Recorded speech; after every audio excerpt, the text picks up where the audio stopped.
parlay. Meet me at the Putney. I was born in Albany, Georgia. Homerfield Mob, Ray Charles, Jimmy Carter. I grew up on a farm from like 1 to age 7, then moved to Decatur. And you know what I'm saying, the city life, it actually kind of changed me and shit because coming from where I'm coming from off a dirt road and shit like that, when you watching TV, looking at Michael Jackson, Belle Biv DeVoe, Bobby Brown, and all these prominent folks and whatnot, you want to be on TV, but you don't know how to get there from the country. And you know, when I came to Atlanta and everything, it just really opened my mind up, and it just made me see nothing but opportunity. And I didn't know how I was gonna do it. But I knew I wanted to be an entertainer. My mama, she went with that shit. I had one eye, and so she didn't foresee me being talented enough to, you know what I'm saying, supersede what society thought a star was.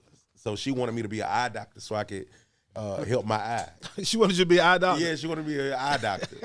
Black mamas. Black mama. Yeah, wanted you to be practical and shit, because her whole thing was she didn't want to take care of me. She didn't want to take care of me or wanted me to be able to take care of myself when I got older and blah, blah, blah. And so just wanted to make sure that I did something that made sense. You know, I went to Miller Grove, Rita Ann High School, went in 96, came out in 96. What happened, dog? What happened? Bruh, I was fighting every day of school. Kids was always, you know what I'm saying, picking on me because of my eye and shit. And I was never one to turn down the fight. If you wanted smoke, you could get it with me. Yeah. You know, win, lose, or draw. I would fight like 4 or 5 kids at a time. And you know, Atlanta, one of them places, man, it's so easy to get into trouble. Yes. And it's so hard to get out. Yes. And you know what I'm saying, I stayed in that shit till, you know, my mama just got sick of that shit, and she just came up to Rita Ann, and you know, the principal, Mr. McGrady, he told my mama, I think it'd be best if you just go ahead and take him on out. Because I had been in special ed the whole time I was in school. You know what I'm saying? I got straight A's because, you know, we didn't have to do nothing but color. We were just coloring. That's all we was doing. I was one of the best coloring motherfuckers you'll ever meet in your life. Knew how to stay in the lines. So when I had got out of school, I didn't know what to do. I would be listening to the radio every morning, and I would be listening to the Ryan Cameron Morning Show. And like, he kind of was a soundtrack to my life. And I used to do this like little gay character named Honey Bun. I would call in there just fucking around because I ain't had nothing to do. And he would invite me up to Hot 97 to do the morning show with him. And then when he was like, "Oh man, I thought you was a gay dude." No, I was just fucking around. He was like, "You should be a comedian and shit," but it looked harder than it really is when you see it on TV and shit. You know, them niggas be funny for about 30 minutes and like long periods of time. And when you in class and you being funny, it's in spurts. Yes. You know what I'm saying? You make your little outbursts, everybody bust out laughing, then somebody else do some shit and blah, blah, blah. So it just look a little bit more difficult than it really is.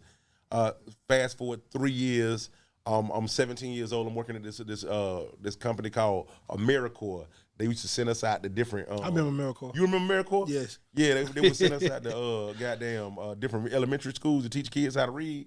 Mind you, I didn't drop that. I'm teaching children how to read, and I could barely read my damn self. And the kids were teaching me how to read. It was this one girl that was like on my team.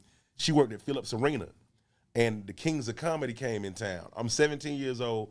I'm a big Steve Harvey fan, big Bernie Mac fan, D.L. Hughley, and Cedric the Entertainer.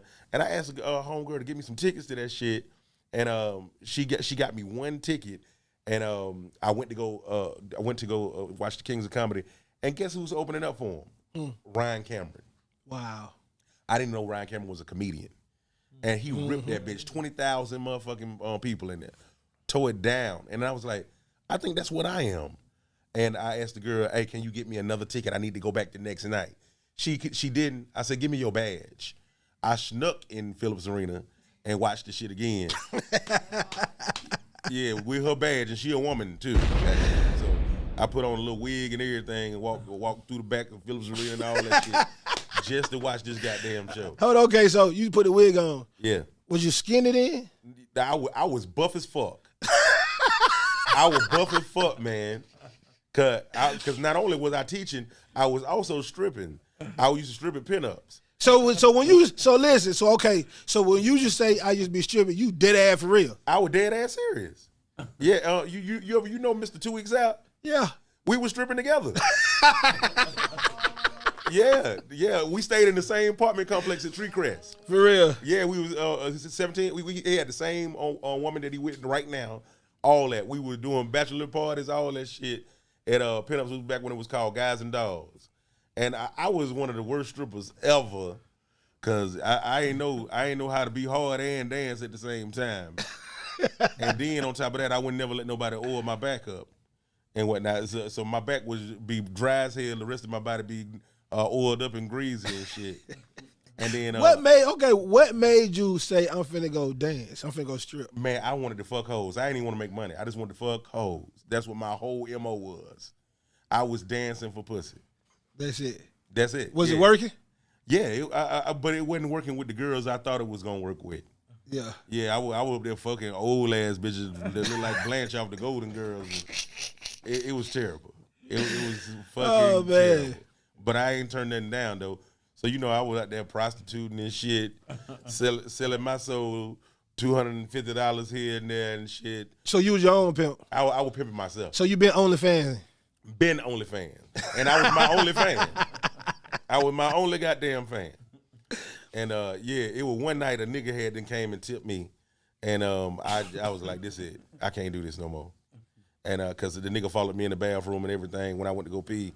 And mind you, my ass out cause I got on a thong and shit. And he said, nigga, you got a nice ass. And I was like, what?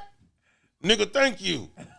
And I just walked out the club, didn't even get my clothes and nothing, got in my Geo Tracker butt naked and drove home.